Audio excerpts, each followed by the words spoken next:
There is a moment in every person's life when they realize memory can betray them. Not because memory lies, but because one day you look back and understand that what you thought was loyalty was actually permission. Permission for someone to stand close enough to learn your routines, your fears, your blind spots, and eventually use them. I used to think betrayal announced itself loudly. I thought marriages ended because people stopped loving each other. I thought friendships collapsed after one big argument, one mistake, one night nobody could take back. That's what I believed until I sat alone in my kitchen one evening, staring at a message I almost deleted. A message from someone I didn't know. A message with 8 words that changed how I understood the last 15 years of my life. It said, "You trusted the wrong man the entire time.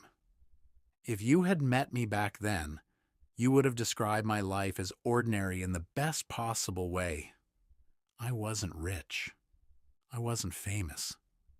I worked hard, paid my bills, and tried to build something steady. My name is Nathan. My wife's name was Amelia. We had been together long enough that people stopped calling us a couple and started referring to us like furniture, permanent, reliable. The kind of marriage people pointed at and said, those two will be together forever. And standing beside us, through almost all of it, was the man I trusted more than my own brother. His name was Mason.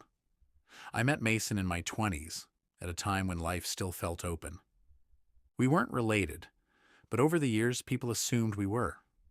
Same jokes, same habits, same loyalty. Or at least that's what I thought. He was there when I got my first apartment. He helped me move furniture. When my car broke down, he showed up.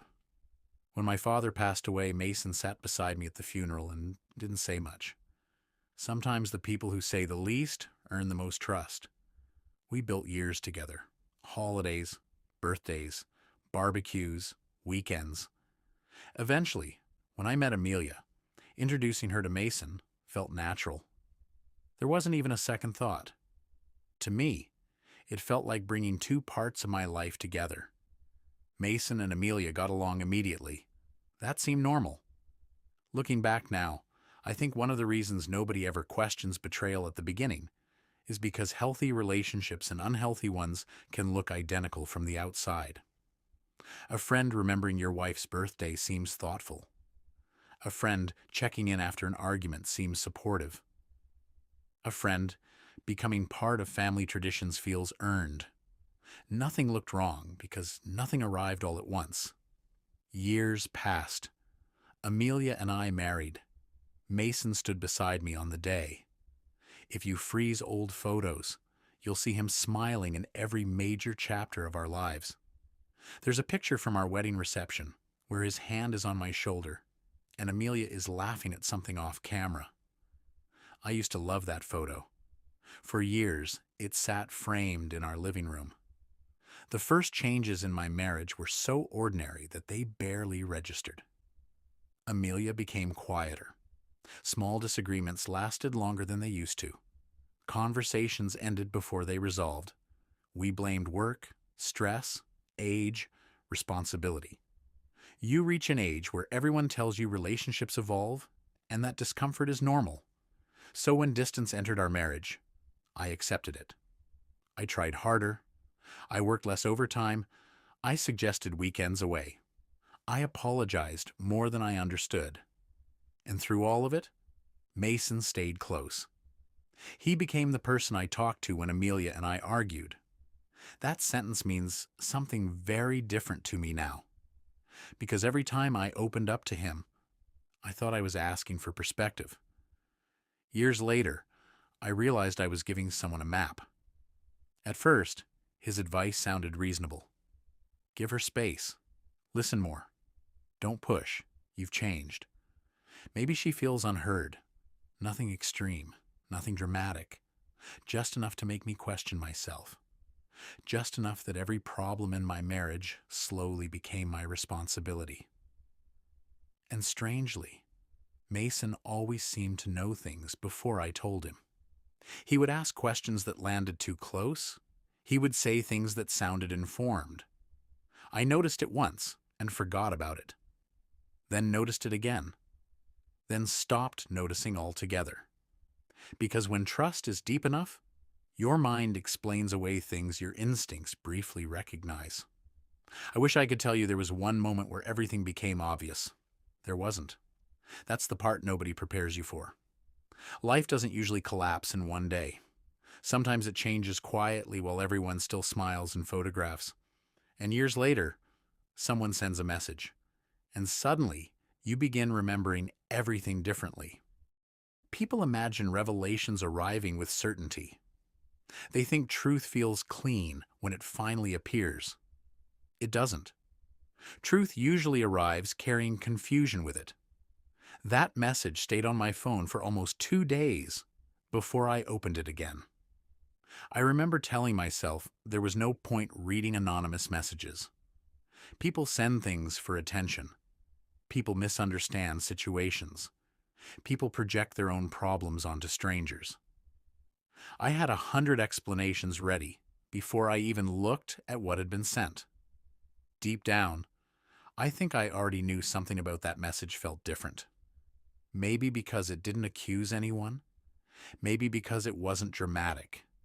It simply assumed there was something I hadn't noticed. I opened it late at night. There were screenshots. At first, I didn't understand what I was looking at. Conversations, dates, fragments of messages. Nothing obvious. Nothing explosive. But there was something strange about reading private thoughts from years earlier. You expect old conversations to feel distant. These felt current, like they had been waiting for me. I recognized Amelia's writing immediately. Then I recognized Mason's. My stomach dropped for a reason I couldn't explain yet. It wasn't romantic. That would have almost been easier. Instead, what I saw looked ordinary. Conversations about me? Conversations I was never supposed to see. At first, they sounded harmless. She seems stressed. He's under pressure. Maybe give him time. Things a friend might say. But then patterns appeared. The dates matched moments in my life. Arguments Amelia and I had. Conversations I remembered differently. Events that suddenly looked unfamiliar. One exchange stopped me. Amelia had written, "I don't know if I'm expecting too much anymore." Mason replied, "You've been carrying more than he notices." I stared at that sentence because I remembered that week. I remembered coming home early. I remembered bringing flowers. I remembered trying. And suddenly, a question entered my head that refused to leave. How did Mason know what happened before I even talked to him? I kept reading. Weeks later, another argument, another conversation, another moment where Mason seemed to already know details. Months later, more messages, more reassurance, more advice, more explanations. Always calm, always reasonable, always sounding like someone trying to help. But there was something else. Slowly, almost invisibly, every conversation moved in one direction. Away from me. Not all at once, just enough. 1 degree at a time. You don't notice someone changing the direction of your life when they move it that slowly. I stopped reading around 3 in the morning. I didn't sleep. I sat in silence trying to remember. And memory started doing something terrifying. It started reopening old moments. The dinner where Amelia suddenly became cold after talking privately with Mason. The afternoon she repeated something I had only told him. The times she would say things like, "Maybe you don't listen as much as you think. Maybe you've changed. Maybe you're harder to talk to now." Those words sounded familiar, because Mason had said almost identical things to me. At the time, I thought they simply agreed. Now I wasn't sure. I wanted to reject everything. Because once you allow one impossible thought into your mind, it starts touching every memory around it. By morning, I had convinced myself I was overreacting. I closed the screenshots, went to work, answered emails, pretended everything felt normal, but something had shifted. I wasn't looking for evidence anymore. I was remembering. And remembering is dangerous because it doesn't ask permission. Over the next week, I started checking old messages, old calendars, old photos. Not because I wanted proof, because I wanted relief. I wanted to discover I was wrong. Instead, I noticed something small. Mason appeared in almost every difficult period of my marriage, not beside us, between us. There were messages from me asking him for advice, messages from Amelia thanking him for checking in, conversations separated by hours but connected in ways I never noticed. I found one weekend that I remembered clearly. Amelia and I had argued. I called Mason. He told me to give her space. Later that night, she texted me, "I need space." I looked at the timestamps for a long time. Not because they proved anything, because they made me uncomfortable. That feeling stayed with me. And for the first time in 15 years, I stopped asking whether my marriage was falling apart and started asking who had been standing in the room with us all along. For a while, I did nothing. That probably sounds strange. People imagine that once suspicion enters your mind, you immediately confront people, demand answers, and force the truth into the open. That only happens in movies. Real life is quieter. Real life makes you question yourself first. I spent days convincing myself I was creating connections that didn't exist. I reminded myself that Mason had been in my life for decades. I reminded myself that Amelia had shared nearly half her life with me. You do not accuse people like that because of timing and feelings. You wait. You tell yourself there must be context. You hope context will return things to normal. But something had changed. Once a question enters your life, it becomes difficult to live beside it. So instead of confronting anyone, I started observing. I paid attention. Not dramatically.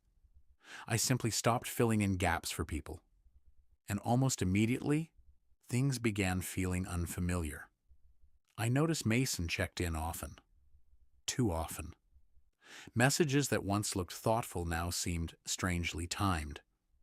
If Amelia and I had a disagreement, he reached out. If things felt tense at home, somehow he seemed aware. And the strangest part was that I couldn't remember ever noticing him ask me directly what happened. He already seemed to know. That realization stayed with me because once I noticed it, I couldn't stop seeing it. One afternoon, I was sitting in my office going through old emails for work when I found myself opening photographs instead. Old family weekends, birthdays, vacations. At first, I didn't know what I was looking for. Then I realized. I was searching for absence, moments where Mason wasn't there, and there were fewer than I expected. He had become part of our life so gradually that his presence felt normal.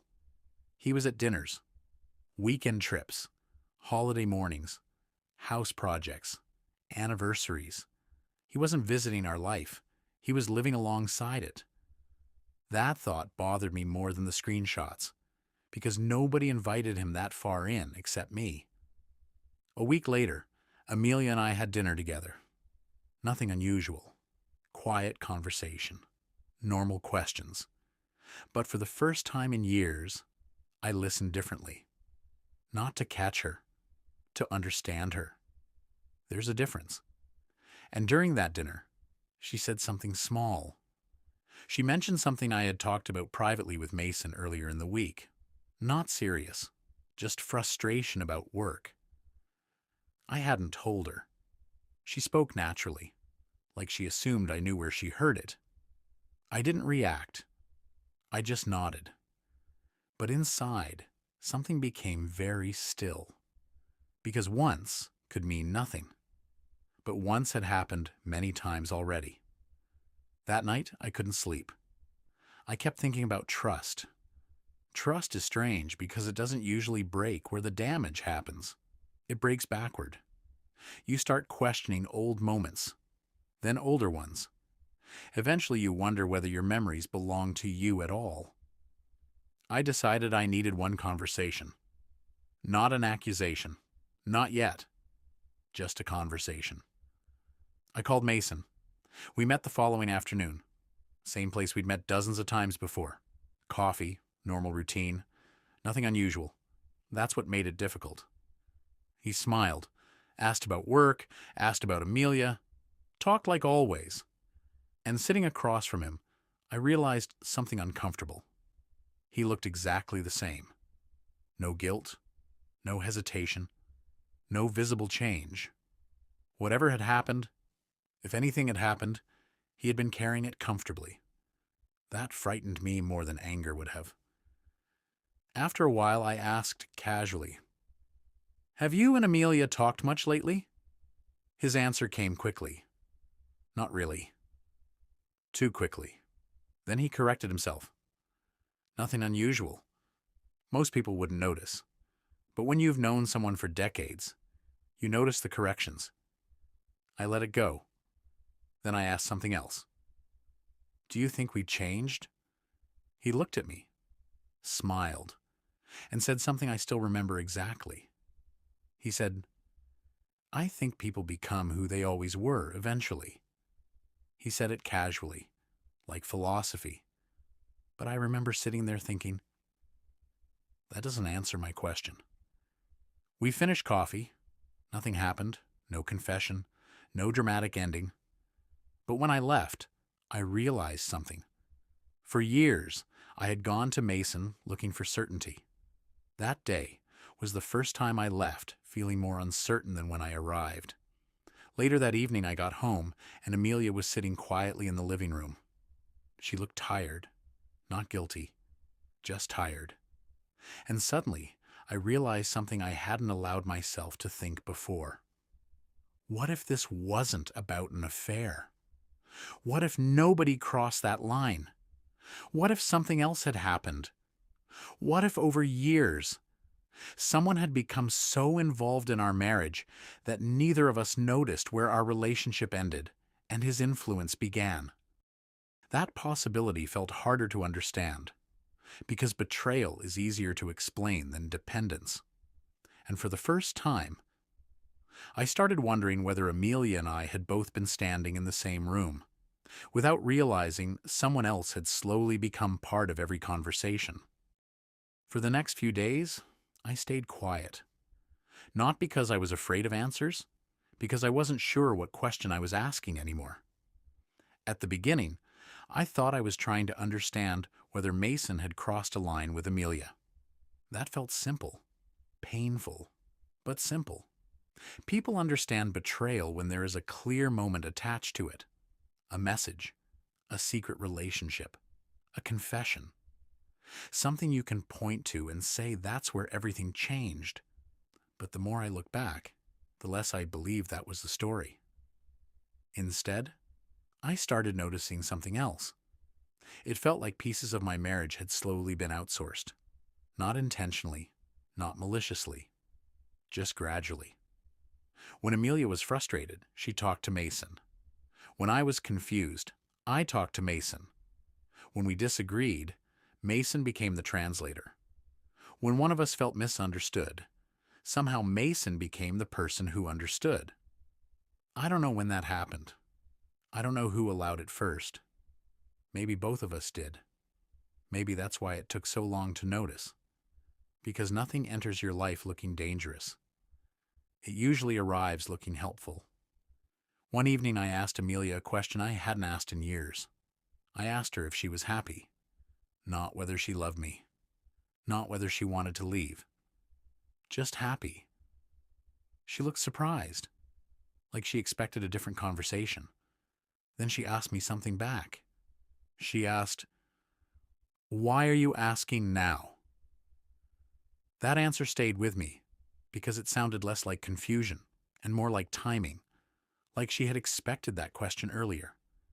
I told her I didn't know, which wasn't completely true. I knew. I just didn't know how to explain it. She looked away and said something that felt ordinary at first. She said, "I think somewhere along the way, we stopped talking to each other." I nodded, because that sounded true. Then she added, "We always talked through somebody." She said it casually, like she hadn't fully thought about what she said, but I heard it. And suddenly the room felt different. I asked who she meant. She looked at me for a second, then shrugged and said, "I don't know. Friends? People around us?" She moved on, but I didn't, because I knew who I thought of immediately. That night I didn't check phones. I didn't read screenshots. I sat outside and tried to remember when Amelia and I had last solved something together, without advice, without checking in with someone, without involving another voice. And I struggled. That frightened me, because marriages don't usually end when people stop loving each other. Sometimes they weaken because people stop protecting the space between them. A few days later, something happened that I almost ignored. Mason texted me. Nothing unusual. Just, "How are things?" A normal message. But for the first time, I didn't answer immediately. An hour later, he sent another. "Everything okay?" I stared at it, not because there was anything wrong with the words, because suddenly I wondered, why does he always check in right after difficult moments? I still hadn't told him anything. Not recently. Not since the coffee. I answered casually, "We're okay." His reply came quickly. "Good. Give her some time." I read that message several times. Give her time. That phrase again. I went back through old conversations. Months. Years. The phrase appeared often. Give her time. Don't push. Listen more. Be patient. Reasonable advice. But something about repetition changes meaning. Eventually, advice becomes direction. I closed my phone, and for the first time in years, I decided not to ask Mason anything. No updates, no opinions, no explanations. Just silence. I didn't announce it. I simply stepped back, and something happened almost immediately. The quiet felt unfamiliar. That surprised me, because silence should have felt normal. But instead, it felt like removing a sound you didn't realize had been playing in the background for years. The next week, I made a decision. I asked Amelia if she wanted to go away for the weekend. No phones, no visitors, no routines, just us. She looked surprised. Then she smiled. Not dramatically. Just enough that I realized I hadn't seen that expression in a long time. She said yes. And for reasons I couldn't explain, I didn't tell Mason. That should not have felt important. But it did. And when I realized I had made a decision about my marriage without involving him, I understood something uncomfortable. Maybe this wasn't about discovering who destroyed my marriage. Maybe this was about discovering how much of it I had handed away without noticing. I didn't know yet whether that realization would save anything, but for the first time in a long time, the next conversation would belong to only two people. The trip was only supposed to be 2 days. Nothing dramatic, just somewhere quiet enough that life couldn't interrupt us every 20 minutes. A small place a few hours away. No plans, no expectations. I told myself not to make it symbolic. It was only a weekend. People put too much pressure on moments and then blame the moment when it doesn't fix anything. But when you've spent years living through routines, even leaving for 48 hours can feel unfamiliar. The drive started quietly, not uncomfortable, just unfamiliar. There's a difference. Amelia looked out the window for most of the first hour. We talked about ordinary things. Work, a neighbor moving, something we watched months ago. It surprised me how easy ordinary conversation felt when nobody else was included. That thought stayed with me, because I realized something uncomfortable. I couldn't remember the last time Amelia and I had spent uninterrupted time together, without someone checking in, giving advice, making plans, joining dinner, or becoming part of the conversation. That realization made me sad in a way I wasn't expecting. Not because somebody else had been there, because I had stopped protecting time that belonged to us. When we arrived, the place was simple, quiet, no schedule. We unpacked slowly. And then something happened that shouldn't have mattered. Nobody called, nobody texted, nobody asked where we were. I noticed because part of me expected it, especially from Mason. That expectation bothered me more than silence itself. We walked that evening. Nothing important at first. Then Amelia started talking. Not about us. About years ago. Stories I had forgotten. People we used to see. Places we stopped going. At some point she laughed at something and I realized I hadn't heard that version of her in a long time. Not happier. Just lighter. And that realization brought another uncomfortable question. When did our marriage become something we discussed more than something we lived? That night, we sat outside after dinner. No television, no phones, just conversation. Eventually, Amelia asked me something I wasn't prepared for. She asked, "When did you stop telling me things?" I looked at her, because I almost answered immediately, then realized I didn't know. She continued before I spoke. She said she used to know what I was thinking. Then gradually she started hearing things later, or hearing them from other people.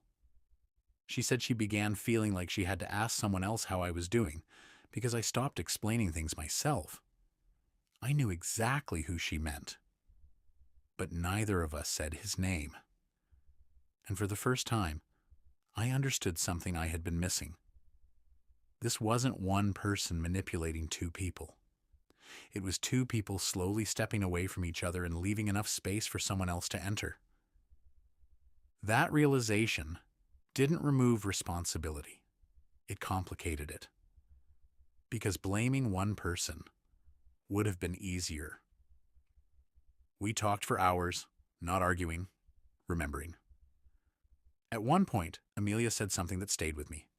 She said, "I think somewhere along the way, we stopped becoming partners and started becoming reporters." I asked what she meant. She smiled sadly and said, "We stopped bringing things to each other first." That sentence stayed in the air, because once she said it, I couldn't argue. I remembered difficult weeks where I talked to Mason before talking to her. I remembered asking for advice instead of having conversations. I remembered wanting support instead of vulnerability. Maybe she had done the same. That thought sat heavily with me. Later that night, after Amelia had gone inside, I checked my phone. 3 messages. All from Mason. "Hope the trip is helping. Everything all right? Call me when you can." I stared at the screen. I had never told him we left. I hadn't mentioned the trip. I read the messages again. Then I looked back through recent conversations and slowly remembered something. A few weeks earlier, Amelia mentioned wanting time away, only once, briefly, in front of him. At the time, I ignored it. Now I wondered, had he guessed? Or had he expected something?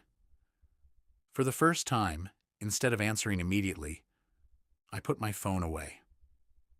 The next morning, Amelia and I went for breakfast. We talked more. And there was a moment I still remember clearly. She looked at me and said, "You feel different." I asked why. She thought for a second, then said, "You're here." Simple words, but they hit harder than anything else, because I realized she wasn't talking about location. She meant something else. She meant attention, presence, being in the room. And suddenly I wondered how many years I had been physically present in my marriage while emotionally discussing it somewhere else. That afternoon, sitting quietly beside Amelia, I understood something that scared me. If someone helped weaken our marriage, they only entered through doors we forgot to close. And I still didn't know whether Mason understood that, or whether he had known all along. Some stories don't end when the video ends. If this one stayed with you, I'd like to hear what you think, and please subscribe to this community.